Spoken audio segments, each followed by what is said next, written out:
अहिल्याबाई होलकर जन्मोत्तरी शताब्दी वर्ष स्मृति अभियान 2025 के अंतर्गत नगर पंचायत कार्यालय जहांगीरपुर में आयोजित सम्मेलन में मुख्य अतिथि श्री विजय भाटी, पूर्व जिला अध्यक्ष भाजपा गौतम बुद्ध नगर, श्रीमती संगीता रावल जिला उपाध्यक्ष महिला मोर्चा रही, श्री चंद्रमणि भारद्वाज जिला संयोजक IT, जिला सह संयोजक स्मृति अभियान ने रानी के जीवन चरित्र का दर्शन कराया। उन्होंने बताया, रानी का जीवन आज के समाज के लिए भी अत्यंत प्रासंगिक है।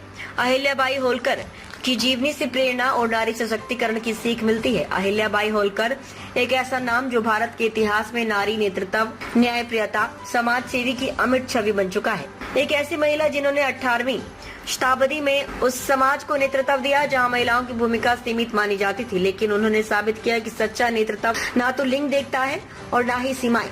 12 साल की आयु में शादी हो जाना और 29 साल की आयु में अपने पति को खो देना, ये किसी के लिए भी असहनीय होता है, लेकिन उन्होंने अपने को कमजोर नहीं माना और अपने ससुर के कहने पर शासन की बागडोर संभाली और ऐसा शासन का उदाहरण दिया जो आज भी नारी शक्ति के लिए प्रेरणा का विषय है।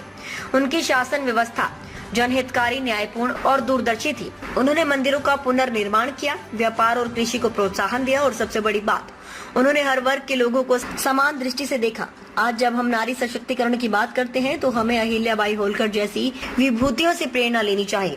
नारी सशक्तिकरण का अर्थ केवल अधिकारों की मांग नहीं, बल्कि कर्तव्यों के निर्वहन, आत्मनिर्भरता और नेतृत्व क्षमता को पहचानने व निखारने का नाम है। हमें चाहिए कि हम अपने समाज की हर बेटी, हर बहन, हर माँ को वो अवसर दें जिसमें वे अपने भीतर की अहिल्याबाई को पहचान सके। शिक्षा, आत्मविश्वास और समान अवसर, यही सच्चे सशक्तिकरण के स्तंभ है। उन्होंने न केवल अपनी दूरदृष्टि, न्यायप्रियता और धर्मनिष्ठा से राज्य को स्थापत्यवाद दिया, बल्कि उसे समृद्धि की ओर अग्रसर किया। 300 साल पहले उन्होंने मंदिरों, तालाबों, घाटों का निर्माण कराया, जिसमें काशी विश्वनाथ, रामेश्वरम आदि सम्मिलित है।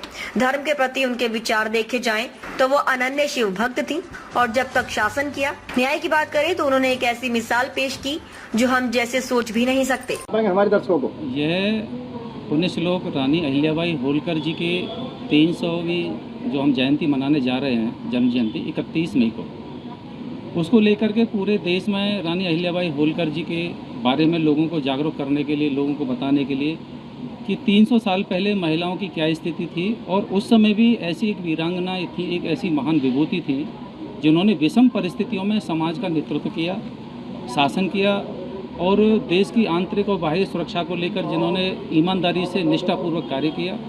उनके रानी अहिल्याबाई होलकर एक रानी ही नहीं, एक कुशल प्रशासक थी और एक न्यायप्रिय राजनेता के रूप में अपने आप को उन्होंने प्रतिष्ठापित किया और उसके साथ साथ उन्होंने धार्मिक क्षेत्र में भी अपना बढ़ चढ़ के योगदान दिया।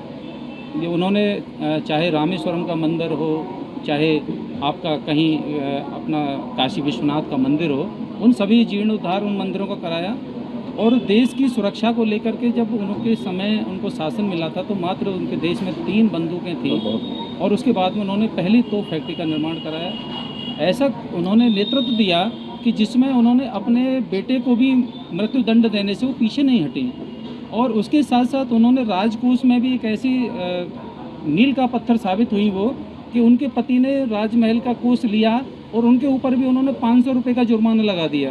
तो उनके बारे में जितना कहा जाए वही कम है। इसलिए देश में सिर्फ 3 लोगों को पुण्य श्लोक की उपाधि से नवाजा गया है, जिसमें महाराजा न्यायप्रिय महाराजा युधिष्ठिर और अपनी रानी अहिल्याबाई होलकर और बीच में नाम लिया जाए तो राजा नल।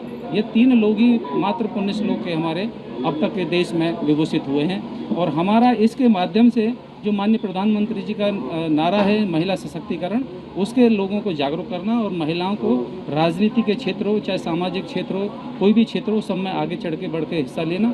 जैसा प्रधानमंत्री जी ने अभी आपने देखा कि सिंदूर ऑपरेशन में भी हमारे देश का नेतृत्व 2 महिलाओं ने किया था, व्योमकेश और सोफिया कुरैशी ने। तो इसके माध्यम से हम लोगों को, महिलाओं को यही जागरूकता प्रदान करने का कार्य कर रहे हैं कि आप घर से बाहर निकलिए और अपने आप को सशक्त कीजिए, क्योंकि महिला अबला नहीं है, महिला सबला है। महिला अपने आप को रणचंडी भी मानती है, महिला अपने आप को पूजवाती है तो देवी के रूप में पूजती है।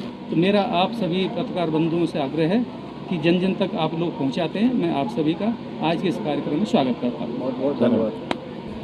संगीता जी, आज जिस तरीका से आप कस्बा जहांगीरपुर में पहुंचे, महिलाओं को क्या कुछ इस तरीका का